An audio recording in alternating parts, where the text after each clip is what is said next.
योग नाही, पूजा नाही, पूजा सुद्धा नाही सांगितली कलियुगात. फक्त कलियुगामध्ये देवाचं नामस्मरण चालताना, बोलताना, उठताना, बसताना, सर्व कार्य करताना मला फक्त नामानी नाम, फक्त भावपूर्वक जर तुझं नाम घेतलं तर निश्चित भगवंत नाव घेणाऱ्याला भेट देईल, असं तुझं वरदान आहे.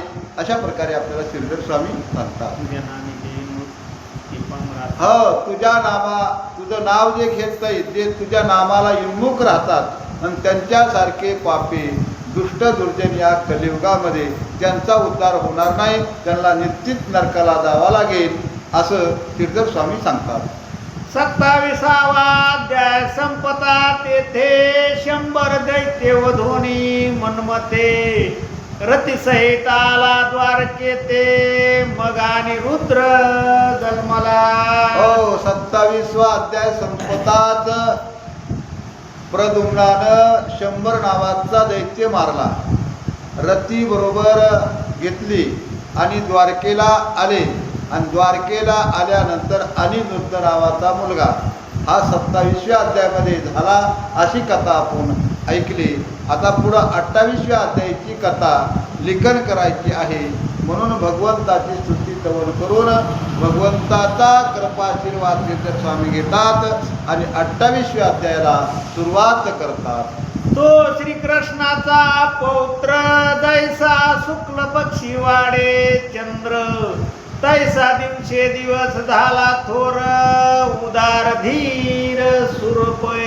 तो श्रीकृष्णाचा नातू, श्रीकृष्णाचा नातू दिवसेंदिवस कसा मोठा होऊ लागला, श्रीधर स्वामीने सिद्धांताला दृष्टांत देऊन सांगितलं. अमावस्या झाल्यानंतर दिवसेंदिवस असा चंद्र कलेकलेने वाढतो, मोठा होतो आणि तशा पद्धतीने दिवसेंदिवस अनिरुद्ध मोठा होऊ लागलेला आहे. यावरी सोनीतपूर नगरी बाणासूर प्रतापे राज्य करी, तो शिववरे उर्वीवरी कोणा समरी नाटपये. सोनीतपूर नावाचं गाव आहे आणि त्या सोनीतपूर नगरामध्ये गावामध्ये बाणासूर नावाचा राजा राज्य करीत होता महाराज. आणि तो शूर आणि वीर होता आणि महादेवाचा भक्त होता, वरदानी होता, वरदानी शक्ती होती महाराज. वरदानी शक्ती असल्यामुळं या पृथ्वीवर तो कोणालाच आटपत नव्हता महाराज. कोणा बरोबर बी युद्ध करायचा, कोणालाही जिंकायचा, अशा प्रकारे तो बाणासूर महादेव वरदानी शक्ती त्याच्याकडे होती आणि त्याच्याविषयी असणारी कथा श्रीधर स्वामी आपल्याला सांगतात. पूर्वी हिरण्यकश्यप दितीनंदन त्याच्या उदरी प्रल्हाद रत्न, त्याचा पुत्र विरोचन बळीपासून झाला. पूर्वी हिरण्यकश्यप नावाचा दैत्य दितीचा मुलगा, त्याच्या पोटी प्रल्हाद झाला, प्रल्हादाच्या पोटी विरोचन झाला, विरोचनाच्या पोटी बळी झाला आणि बळीचा हा बाणासूर आहे आणि तो त्या ठिकाणी राज्य करत आहे. आणि योग्य पद्धतीनं तो राज्य करत असताना वरदानी शक्ती असल्यामुळे तो कुणालाच आटपत नव्हता.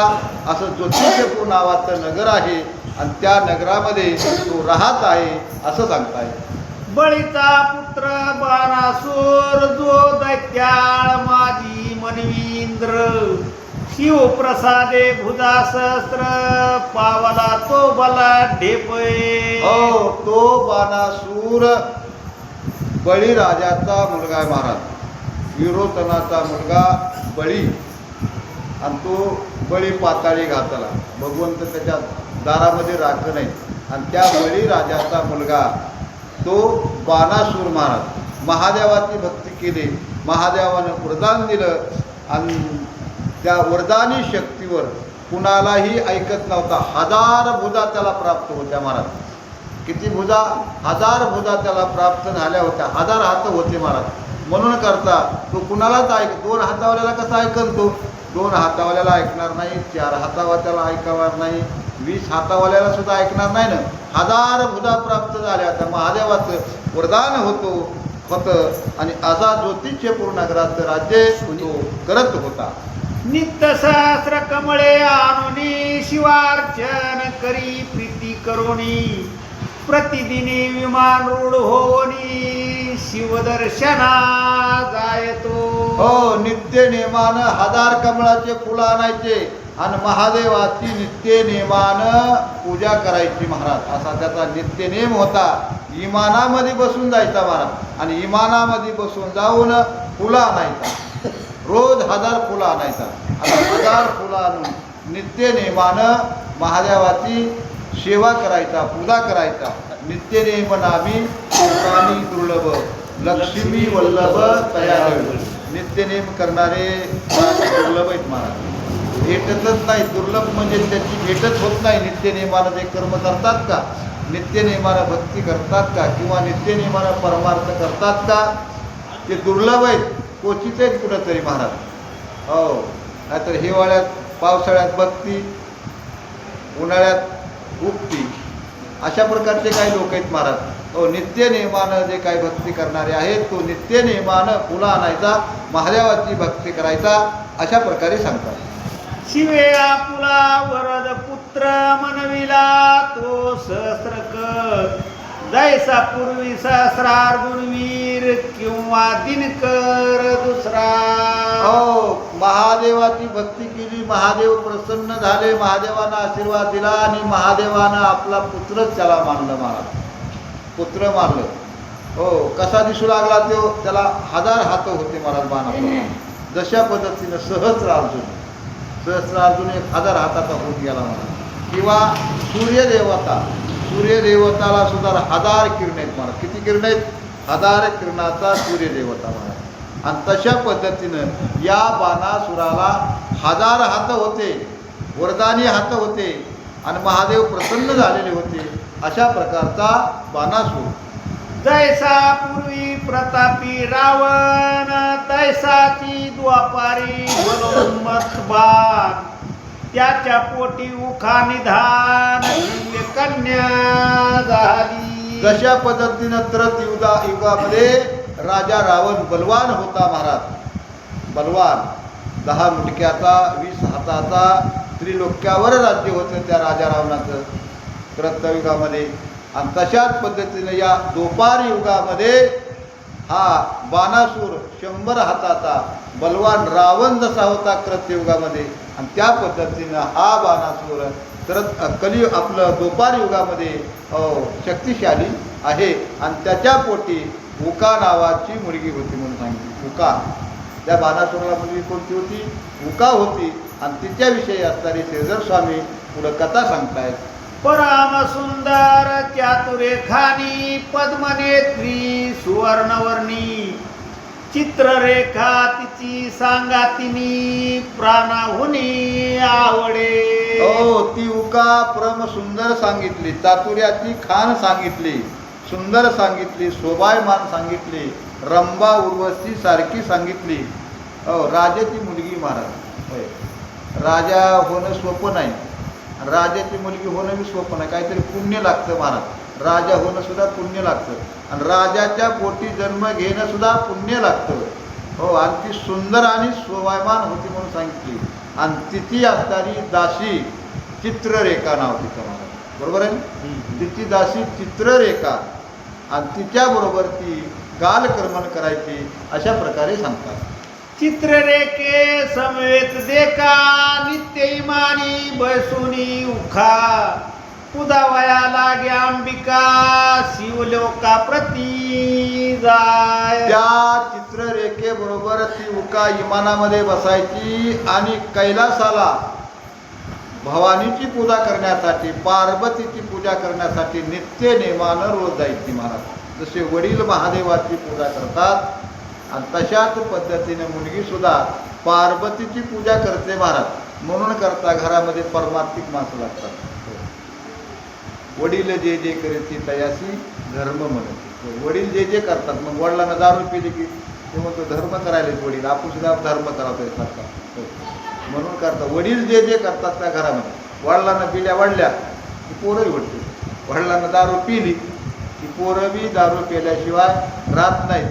स्वतः बाणासूर महादेवाची पूजा करायला जायचा महाराज, 1000 फुलं आणून.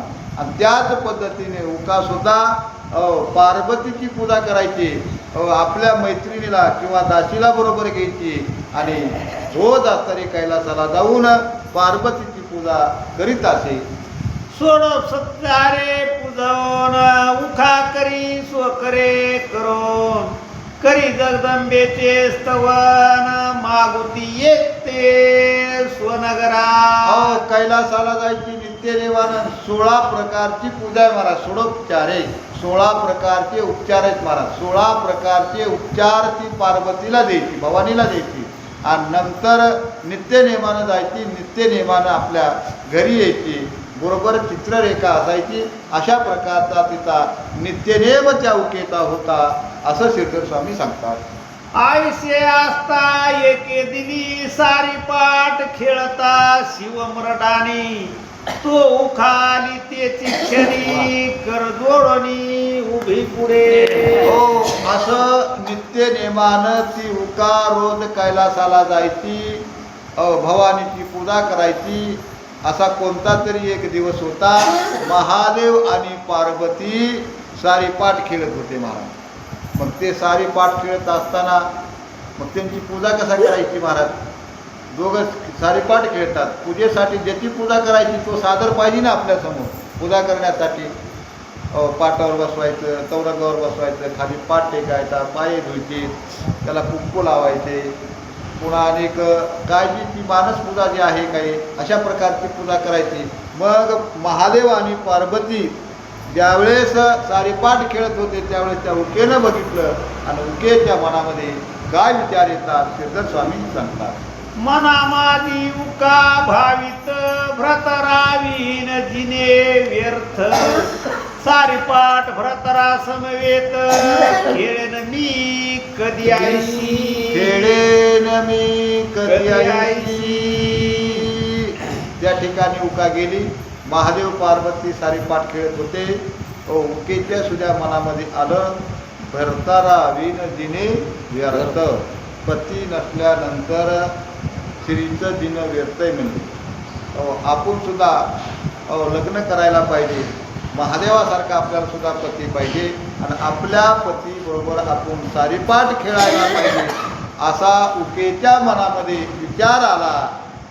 पाहू लागली ना, प्रत्यक्ष दृश्य बघितलं, जसं दृश्य आपण बघत का तशी मनस्थिती निर्माण होते महाराज. बरोबर आहे ना? समोर जसं दृश्य बघूत अशी माणसाची परिस्थिती निर्माण होते. उकेनं महादेव आणि पार्वती सारीपाठ खेळायला लागलेले बघितलं. मग तिला सुद्धा वाटलं आता आपण लग्नायोग्य झालेली, आपण सुद्धा पती करावा आणि पतीबरोबर सारीपाठ खेळावा अशी विचार त्यावेळेस झाली. त्यावेळेस काय झालं? म्हणून श्वासोश्वास टाकीत भवानीशी कळला वृत्तांत. वा, मने उखे तुझवर होईल प्राप्त केवळ मनमत दुसरा. मनोनी श्वास श्वास टाकीत भवानीशी कळला वृत्तांत.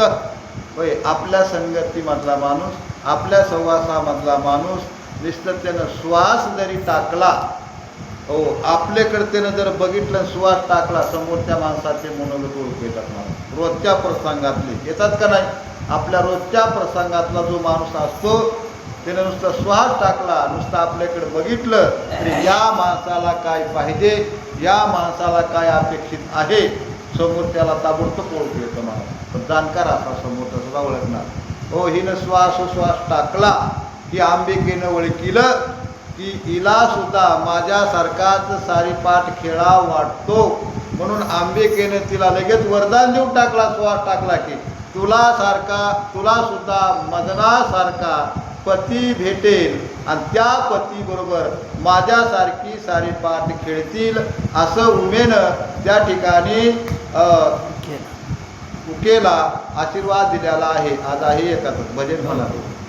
आता मग कसा पती प्राप्त होतो, काय होतो, आता ते उद्याच्याला आपल्याला कथा ऐकायची आहे. अशा प्रकारे श्रीधर स्वामी